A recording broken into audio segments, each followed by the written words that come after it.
Em 1802, Jacob Liebermann nasceu em Saverne.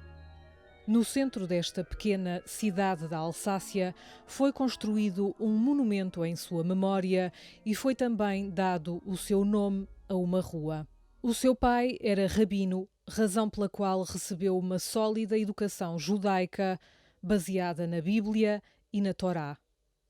Aos 11 anos, perde a mãe. O pai desejava que também ele viesse a ser rabino. Durante a sua juventude, só falava na língua Yiddish. Aos 20 anos, o seu pai envia-o para estudar no seminário judeu de Metz, capital da Lorena. O seminário ficava na rua que hoje se denomina Rua do Rabino Eli Bloch. Mas ele não quer ser rabino. Aprende francês e latim sem nada dizer ao pai. Fica chocado com a conversão ao cristianismo do seu irmão mais velho, Samson.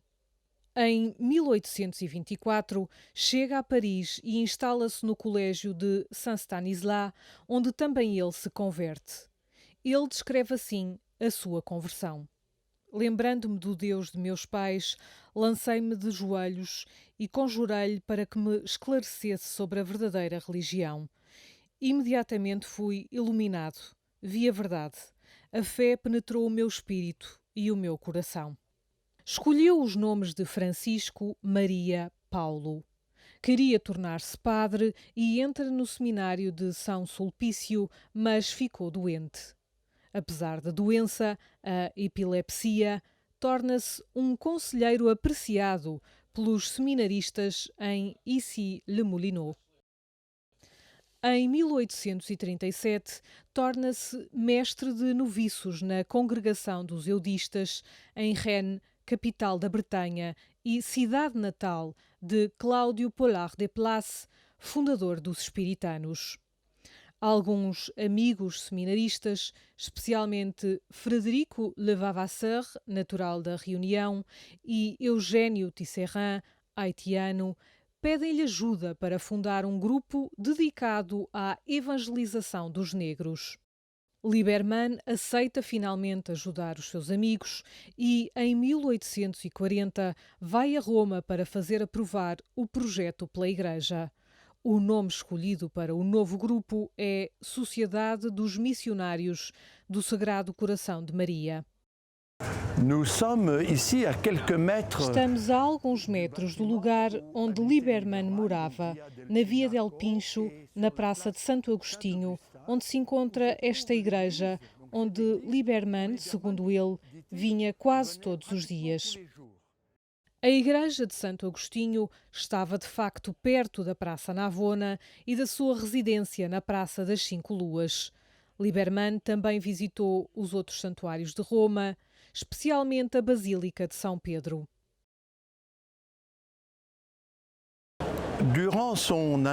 No ano em que Liebermann esteve em Roma, vinha frequentemente à Basílica de São Pedro. Aliás, fala disso numa das suas cartas enviadas em abril ao seu irmão médico Samson. Diz-lhe o quanto está impressionado com a grandiosidade desta basílica. Fiz o percurso a pé e demorei 11 minutos para fazê-lo. Depois, fala do magnífico interior da Basílica de São Pedro, das suas capelas laterais, tão grandes quanto as nossas catedrais, diz ele. Mas o mais interessante, o mais comovente, é o que ele diz sobre o altar da Confissão de São Pedro. Quando chega ao altar da Confissão, ele diz a seu irmão: "É extraordinário o que o mundo fez pela tumba desses dois pobres judeus." Jacob Liebermann, também ele judeu, a escrever ao seu irmão Samson, judeu convertido a Cristo, à Confissão de São Pedro, não pensa simplesmente no primeiro dos apóstolos, mas pensa imediatamente no túmulo dos dois pobres judeus. Mesmo se São Paulo não está, obviamente, enterrado na Basílica de São Pedro. Mas Liebermann não separa Pedro e Paulo, nem no seu pensamento ou escritos, sobretudo durante a sua estadia em Roma. Em junho de 1840, o seu projeto é finalmente aprovado pelo organismo do Vaticano encarregado das missões, que então se chamava Propaganda Fide. Estamos aqui na Praça de Espanha e o Palácio da Propagação da Fé, a Propaganda Fide, está atrás de mim. Este é, obviamente, um edifício muito importante para Lieberman. Encontra-se aqui a sede da Propaganda Fide, onde vai apresentar o seu projeto missionário. Encontram-se aqui os escritórios do cardeal Franzoni e do secretário Monsenhor Casolini, com quem ele se vai encontrar. É também aqui que trabalha o seu amigo Drac, seu padrinho de batismo. O Sr. Drac é bibliotecário da propaganda nestes edifícios. Monsieur Drac est bibliothécaire de la propagande dans ces bâtiments. Uma vez que a sua saúde melhora, regressa à França para estudar no seminário de Estrasburgo, onde é ordenado diácono. Mas é na capela do bispo de Amiens que será ordenado sacerdote a 18 de setembro de 1841, porque o seu grupo arranjou uma casa que se encontrava no bairro La Neuville. Esta casa já não existe. Neste local existe agora uma residência para idosos. Foi aqui que os primeiros missionários do Sagrado Coração de Maria fizeram a sua primeira formação. Mas, uma vez que o grupo cresceu rapidamente, Lieberman acrescentará um outro local, a 28 quilómetros de Amiens, chamado Notre-Dame du Gard, para a formação teológica. Apesar das dificuldades, o crescimento do grupo é rápido. São muitos os missionários que morrem muito jovens nas costas africanas, sobretudo por causa das doenças tropicais. Os seus dois primeiros companheiros, Tisserand e Levavasseur, partem respectivamente em missão para o Haiti e Ilha Bourbon, agora chamada Reunião. Une a sua congregação com a do Espírito Santo, fundada em 1703 por Cláudio Pollard de Place, e que tinha os mesmos objetivos que a de Lieberman. Muda-se então para o número 30 da rua Lumont, que então se chamava Rue des Postes. Realizou esta fusão para poder organizar melhor as missões em África e nas Américas. Os seminaristas de La Neuville e Notre-Dame du Gard juntam-se a ele algum tempo depois. Lieberman é original em vários pontos. Não pôde partir para a África por causa da sua débil saúde, mas compreendeu as necessidades da missão em África. Estava muito à frente do seu tempo, porque já havia proposto, em 1848, a criação de dioceses africanas, dirigidas por bispos e padres autóctones. Entendeu também a necessidade do desenvolvimento, razão pela qual, para além de padres, criou irmãos especializados em vários ofícios que, por sua vez, formavam os africanos em carpintaria, agricultura, pecuária, etc.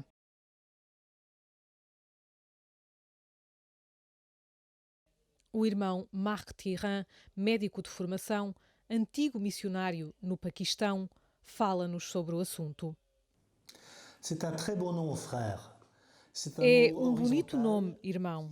É uma palavra horizontal que une as pessoas, que as coloca ao mesmo nível. Encontra-se verdadeiramente nas origens da nossa congregação. Quando visitamos os cemitérios em África, onde estão os primeiros grupos espiritanos, seja em Bagamoyo, na Tanzânia, em Nairobi, no Quênia, em Bofa, na Guiné, constatamos que nesses primeiros grupos havia irmãos e padres, geralmente em igual proporção. Porquê? Porque a ideia de Lieberman foi compreendida.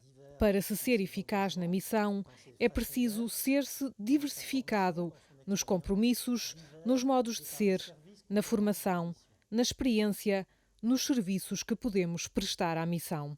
Ele tinha uma visão muito moderna do papel dos missionários e pediu-lhes que se despissem da Europa para se fazerem negros com os negros. Escutemos o que dizem dois espiritanos africanos. Pour nous, les Africains, Lieberman reste une grande figure qui Para a marqué. nós, africanos, Lieberman continua a ser uma grande figura que marcou a Igreja e a missão em África. A posição de Lieberman em relação à África é definida já em 1846, no seu plano geral para a evangelização da África Negra. E ele ousa afirmar, numa altura em que o racismo era geral, que os africanos são de uma natureza boa e que não são menos inteligentes que os outros povos. Eu acho isso formidável. Ele explica como vê a evangelização na África. Primeiro, é preciso formar clérigos locais e depois formar catequistas para que as igrejas locais se tornem autónomas. Ele desejava a autonomia das igrejas locais. Depois, é preciso desenvolver as obras educacionais e sociais. E, por último, mas não menos importante, é necessária uma atitude positiva em relação às culturas africanas. E se eu tivesse que especificar essa atitude positiva, diria o seguinte: se o Evangelho deve produzir uma igreja local autónoma, é necessário que o Evangelho esteja enraizado na mentalidade e na cultura das pessoas, e não na cultura de origem do missionário. Et pas dans la culture d'origine du missionnaire.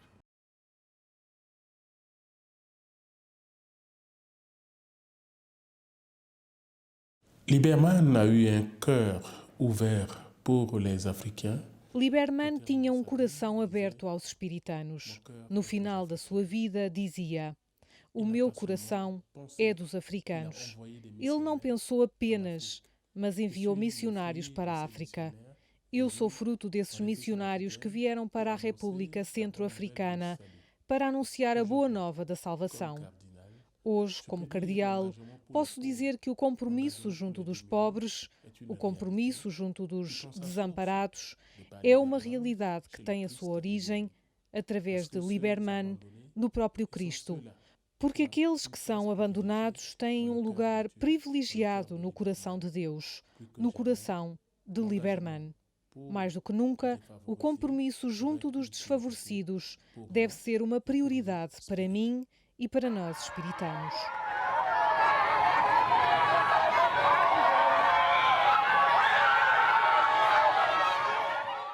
Ele é também um grande mestre espiritual, conforme nos explica o padre Yves-Marie Fradé, antigo missionário no Senegal. Le Père Lieberman est un grand maître spirituel. Il nous enseigne tout particulièrement la docilité à l'Esprit Saint. O padre Lieberman é um grande mestre espiritual. Ensina-nos particularmente a docilidade ao Espírito Santo, mas o seu ensinamento foi por ele vivido profundamente. Eu gostaria de evocar 3 eventos principais em que viveu do Espírito Santo, em que fez a experiência do Espírito Santo. Isso reflete-se posteriormente, sobretudo nos seus ensinamentos. Quando ele chega a Paris, foi para o colégio Stanislas e o Sr. Drac leva-o para uma pequena cela onde havia uma pequena claraboia para ver a luz. Ali, tomado pela melancolia, longe da sua família, tendo visto a alegria do seu irmão Samson, que se converteu a Jesus, sente grande tristeza, cai de joelhos e implora ao Deus de seus pais: "Se a crença dos cristãos é verdadeira, suplico-te que me a faças conhecer. Se é falsa, que me afastes dela." E Lieberman testemunha: "Fui imediatamente esclarecido. Vi a verdade. A fé penetrou o meu espírito e o meu coração. Aderi fácil e firmemente a tudo o que é narrado sobre a vida e a morte de Jesus Cristo. E o mistério da Eucaristia não mais me repelia. Eu acreditei em tudo, sem dificuldade." Segundo a experiência, no dia do seu batismo, a 24 de dezembro de 1826, 7 anos depois, ele testemunhará: "Quando a água escorria pela minha cabeça, parecia-me que estava no meio de um enorme globo de fogo. Não vivia mais na vida natural, não via nada, não entendia nada do que se passava à minha volta. Passaram-se em mim coisas impossíveis de descrever. Terceira experiência que, na minha opinião, o marca. Viveu um período de cerca de 5 anos de grandes graças espirituais. O Espírito Santo levou-o a uma profunda união com o Senhor, com a Santíssima Trindade. E é por isso que Lieberman depois nos ensinará o que ele chama de união prática. É essa atitude de docilidade ao Espírito Santo que habita em nossos corações e que nos conduz de forma permanente à presença do Espírito Santo. A 2 de fevereiro de 1852, Lieberman morre no seu escritório.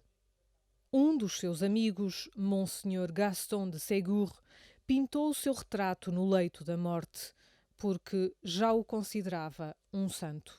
Agora, os padres e irmãos do Espírito Santo trabalham em 60 países, em todos os continentes.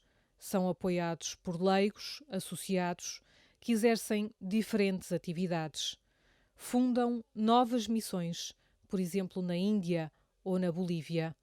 São quase 3.000 e estão felizes em servir os pobres, como o padre Lieberman lhes pediu.